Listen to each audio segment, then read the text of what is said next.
Hi friends, welcome to my channel. మేము ఈరోజు చేసుకున్నటువంటి రెసిపీ ఏంటిదంటే మేము అటుకులతో వడలు అనేది చేసుకున్నామండి. ఇలాంటి పప్పు నానబెట్టడం, రుబ్బడం అనే పని లేకుండా కూడా ఈజీగా చేసుకునేటువంటి వడలు అనేది మేము తయారు చేసుకున్నాం టిఫిన్కి. అవి చాలా టేస్ట్గా ఉంటాయండి. నేనైతే మీడియం అటుకులు తీసుకున్నా. లేదు మనకు పేపర్ అటుకులు అయితే చాలా తొందరగా కడిగి పిసికేసుకుంటే అయిపోతుంది. కానీ ఇది నాకు మీడియం అటుకులు, అందుకే నేను ఒక 5 నిమిషాలు నానబెట్టుకున్న. కడిగి నానబెట్టుకొని వీటిలోకి ఉల్లిపాయలు, అలాగే పచ్చిమిరపకాయలు, నేను ఒక క్యారెట్ తీసుకున్నా. మీకు ఇష్టం అనుకుంటే తీసుకోవచ్చు, లేకపోతే ఉల్లిపాయలే ఎక్కువ కూడా వేసుకోవచ్చు. అందుకు ఒక పెరుగు కూడా కావాలి. ఇవన్నిటిని కడిగి నానబెట్టుకొని నీళ్ళ నుండి తీసేసుకున్న తర్వాత ఇలా పిసికి నీళ్ళు అనేది తీసేయాలి. కొంచెం పొడిగా చేసుకున్న తర్వాత మనకు దీనిలో కొంచెము వరిపిండి అనేది వేసుకోవాలి.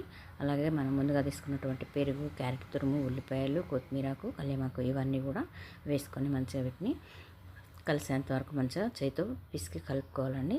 అలాగే దానికి సరిపోను ఉప్పు, అలాగే కొంచెం వంట సోడా కూడా వేసుకొని వీటిని కలిసేంత వరకు మంచిగా కలుపుకొని ఒత్తుకోవడమేనండి. ఎవరైనా చుట్టాలు వచ్చినప్పుడు మనకి ఇంట్లో పప్పులు కానీ లేకుంటూ ఉంటే ఇవి పిల్లలకు కానీ అప్పటికప్పుడు సాయంత్రం పూట కానీ ప్రొద్దుట కానీ టిఫిన్కి చేసుకోవాలంటే మాత్రం చాలా ఈజీగా ఒక అరగంటలో పని అనేది అయిపోతుందండి.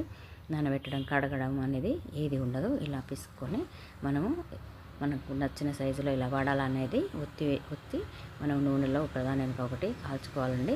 చాలా టేస్ట్గా వచ్చినాయి, మాకైతే చాలా నచ్చినాయి. నేనైతే ఫస్ట్ సారి ట్రై చేసిన, చాలా బాగున్నాయి. మీరు కూడా ట్రై చేసి చూడండి. అలాగే లైక్ చేయండి, షేర్ చేయండి, కామెంట్ బాక్స్లో కామెంట్ అనేది చేయండి. నేనైతే చట్నీ చేసుకోలేదు. దీనికి చట్నీ కానీ సాస్ కానీ పిల్లలకు తినడానికైతే ఇష్టంగా తింటారు. చాలా బాగుంటాయండి. ఇలా మనము కాల్చుకోవడమే. వడలు అనేది మనం మినపప్పుతో ఎలాగా చేసుకుంటాము వడలు, బొబ్బరి పప్పుతో ఇవి కూడా అలాగే చేసుకోవడమేనండి. చాలా ఈజీ ప్రాసెస్.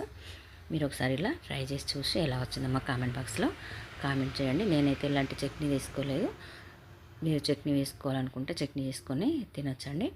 ఇవి మంచిగా క్రిస్పీగా, లోపల మెత్తగా, పైన క్రిస్పీగా చాలా సూపర్గా ఉన్నాయండి. ఒకసారి మా వీడియో లైక్ చేసి, షేర్ చేసి, అలాగే సబ్స్క్రైబ్ చేసుకోవడం మర్చిపోకండి.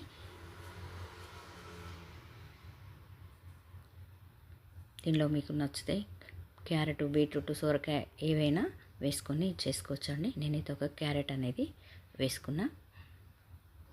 Thank you for watching. మీరు ఒకసారి ట్రై చేసి చూడండి.